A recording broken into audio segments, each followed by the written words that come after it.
Hello and welcome to Brockville, Ontario. I am here at the Brockville Railway Tunnel and I have wanted to do this for a very long time. The Brockville Railway Tunnel is Canada's first ever railway tunnel completed in 1860, and it had connecting lines to Ottawa, Smiths Falls and Perth. And I am so excited to go in and see the beautiful lights, and sometimes there's music playing in there, so we'll have to go and see. So follow me for a walk through history.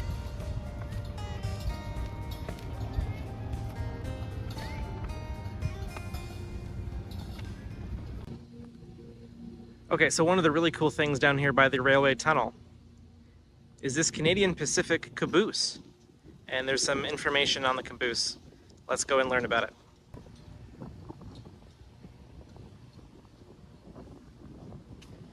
So throughout Brockville, they have all these signs that give you some information about important things.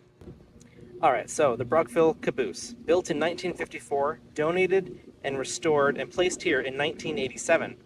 This steel caboose was built in 1954 for the Canadian Pacific Railway at their Angus shops in Montreal. It served the Eastern Division of the railway for many years.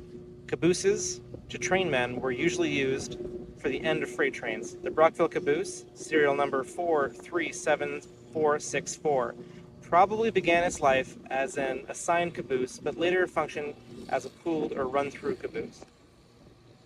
In 1987, the City of Brockville expressed an interest in obtaining the retired caboose for this site, and the CPR generously donated the car. Originally designed for the Winnipeg salvaging yards, the caboose has been restored to the 1950s era to commemorate Brockville's railway history and its many railway workers.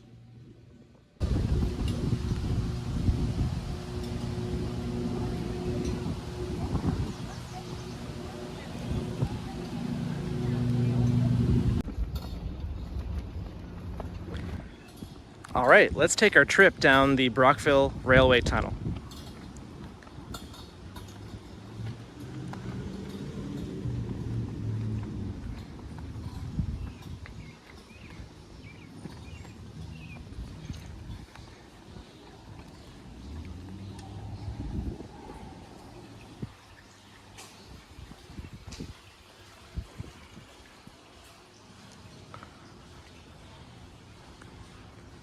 All right, so as we go along, we'll see different street signs that are actually above us and the elevation that they are. This is really cool.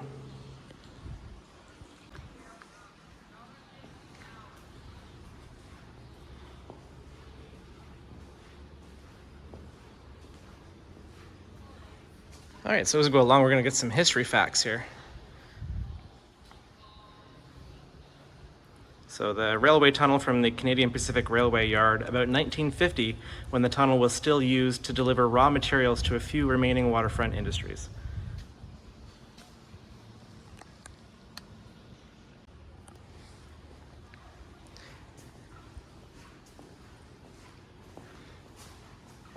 It's really cool how they have all the lights on the sides here.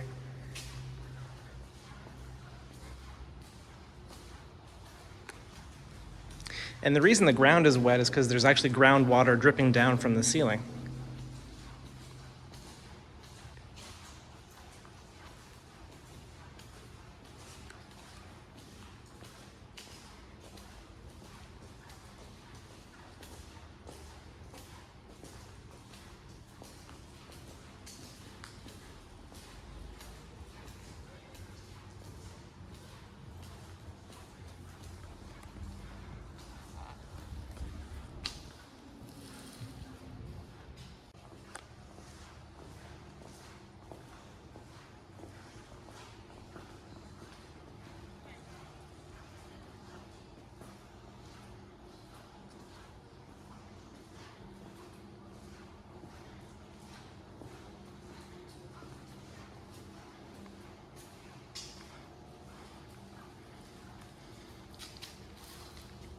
Oh, okay, so those are ventilation shafts up there, according to this here.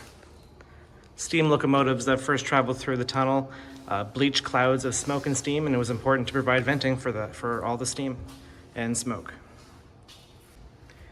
And one really cool thing to know, directly above us, straight up, is City Hall. It was built directly overhead as the ventilation shafts were incorporated into the new building. Today they appear as two stone chimneys jutting from the roof of City Hall. So if we just go up there, straight ahead is City Hall. That's really cool.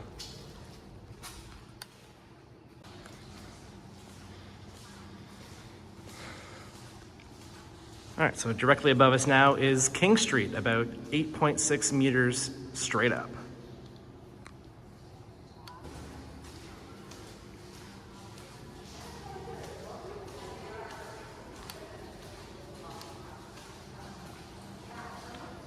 Oh, and if you look here, you can see some actual rock formations.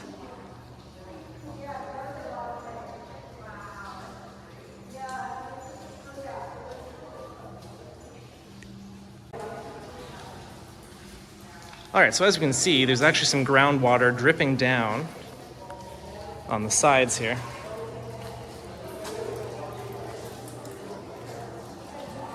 And on the, this is all limestone here.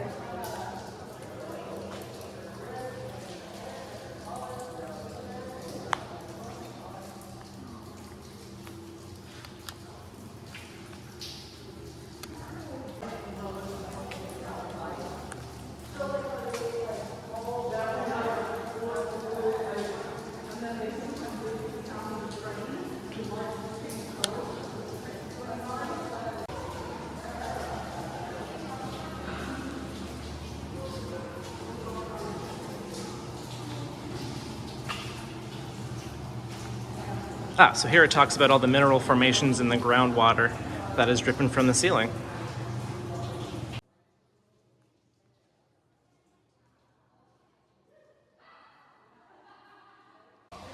Okay, so here's a really cool fact. Back in the 1850s, dynamite had not yet been invented, so black powder or gunpowder was the explosive of choice. Blasting holes were handed and chiseled into the rock and filled with powder. The remnants of a few of these holes can still be seen in this section of the tunnel. So actually, right here.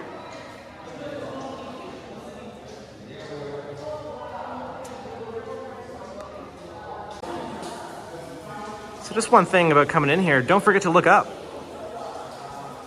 There's some really cool formations in the limestone. And again, we can see all the groundwater dripping down. If you go outside, it's not even raining. It's just groundwater dripping down through the rock.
So this is just a testament to how long this tunnel was in operation for.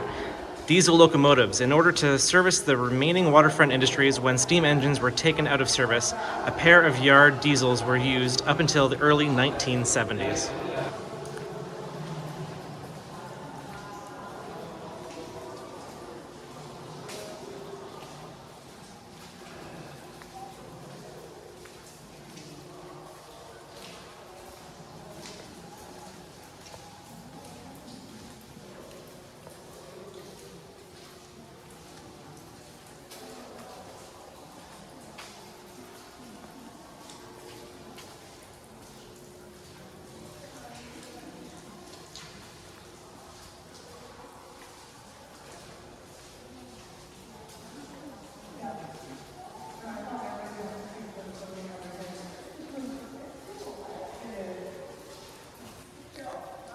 Okay, so now we're coming up to James Street. which is 17 meters above us.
All right, so we're coming up to the other end of the tunnel here on Pearl Street.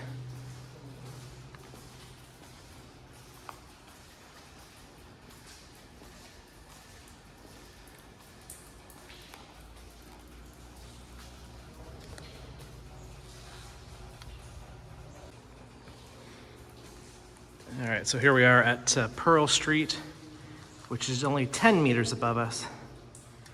And here we are at the other end of the tunnel.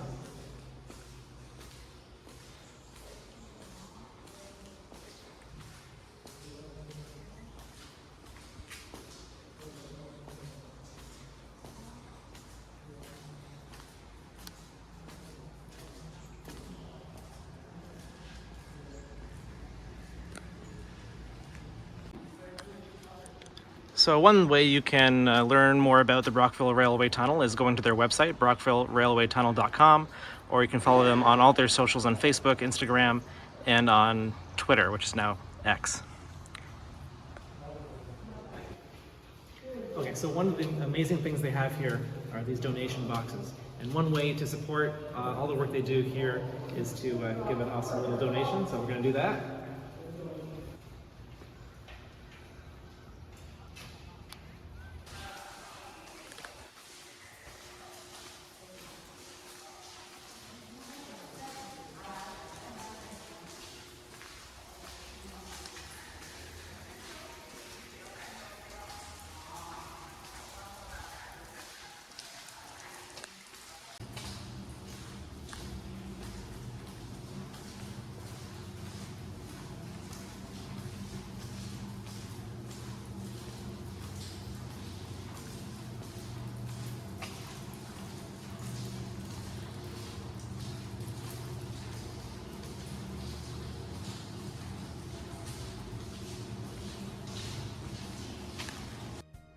Okay, so here we are inside the Brockville Tunnel. So amazing. It's really cool how the architecture really just goes all the way down. You can see all these different ventilation shafts. Really, really amazing coming on in here. And the light show is not on today, which is fine. I knew they were having trouble getting the lights going. That's why I was a little late opening this for the 2024 season, but I'm glad I waited to experience this. I recommend coming to Brockville and checking it out down here on Blockhouse Island. I'm Brandon from Brandon's Walks. I really appreciate you coming along with me on this adventure, and as always, I will see you at the next one.